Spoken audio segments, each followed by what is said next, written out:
Suatu saat Rasulullah SAW tengah berada bersama para sahabatnya di kediaman sahabat Ansor. Tiba-tiba terdengar panggilan seseorang dari luar rumah.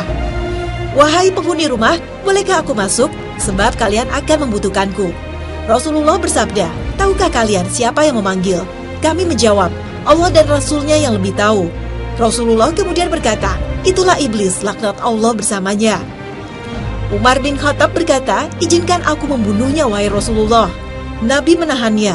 "Sabar wahai Umar, bukankah kamu tahu bahwa Allah memberinya kesempatan hingga hari kiamat? Lebih baik bukakan pintu untuknya, sebab dia telah diperintahkan untuk ini. Pahamilah apa yang hendak ia katakan dan dengarkan dengan baik." Setelah pintu dibuka, iblis menjelma menjadi seorang kakek yang cacat satu matanya. Di janggutnya terdapat 7 helai rambut seperti rambut kuda, taringnya terlihat seperti taring babi, bibirnya seperti bibir sapi. Iblis kemudian berkata, "Salam untukmu Muhammad, salam untukmu para hadirin." Rasulullah lalu menjawab, "Salam hanya milik Allah. Sebagai makhluk terlaknat, apa keperluanmu?" Iblis menjawab, "Wahai Muhammad, aku datang ke sini bukan atas kemauanku, namun karena terpaksa. Siapa yang memaksamu?" Seorang malaikat utusan Allah mendatangiku dan berkata, "Allah memerintahkanmu untuk mendatangi Muhammad sambil menundukkan diri. Beritahu Muhammad tentang caramu menggoda manusia." Jawablah dengan jujur semua pertanyaannya. Demi kebesaran Allah, andai kau berdusta satu kali saja, maka Allah akan jadikan dirimu debu yang ditiup angin. Dalam hadis panjang yang diriwayatkan Mu'adz bin Jabal ini, iblis membeberkan semua rahasia dirinya dalam menjerumuskan manusia ke jalan yang sesat.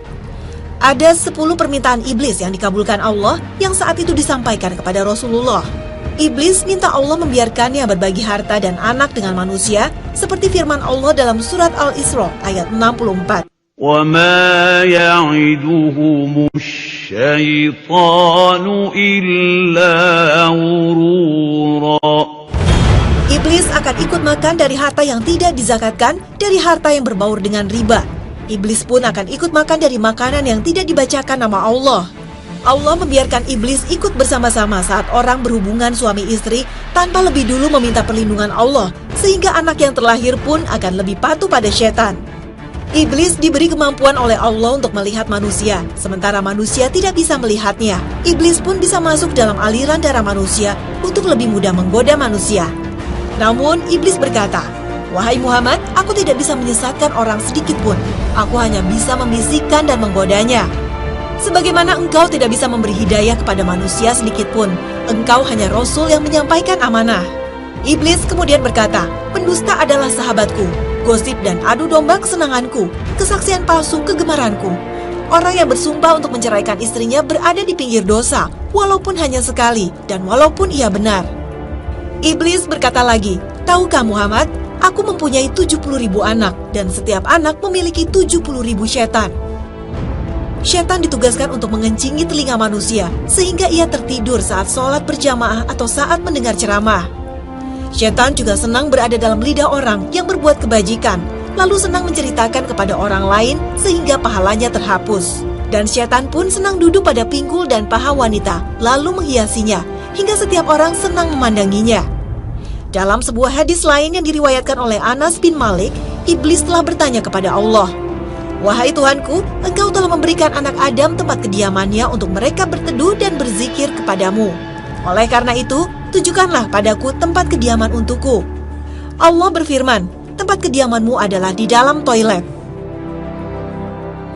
"Wahai Tuhanku, engkau telah berikan anak Adam berkumpul di masjid. Di manakah pula tempatku berkumpul? Tempatmu berkumpul di pasar-pasar, pesta, tempat hiburan, serta majelis-majelis maksiat. Setan selalu berada dimanapun untuk mengganggu umat manusia, bahkan di tempat ibadah sekalipun. Setan selalu mengganggu umat Muhammad untuk mengulur-ngulur waktu sholat. Jika ia sholat, setan pun membisikinya untuk menoleh kanan kiri.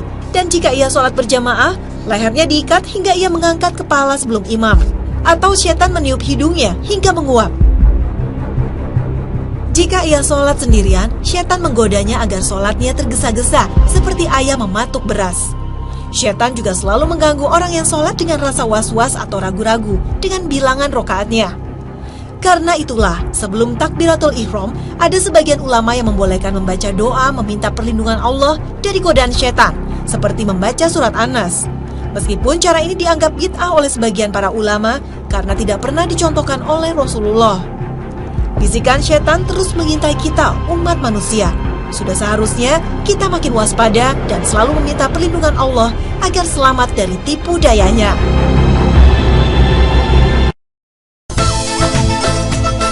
Nah pemirsa, mudah-mudahan tayangan tafsir surah An-Nas ini semakin menambah pengetahuan kita dan mempertebal keimanan kita, sehingga kita termasuk golongan orang-orang bertakwa.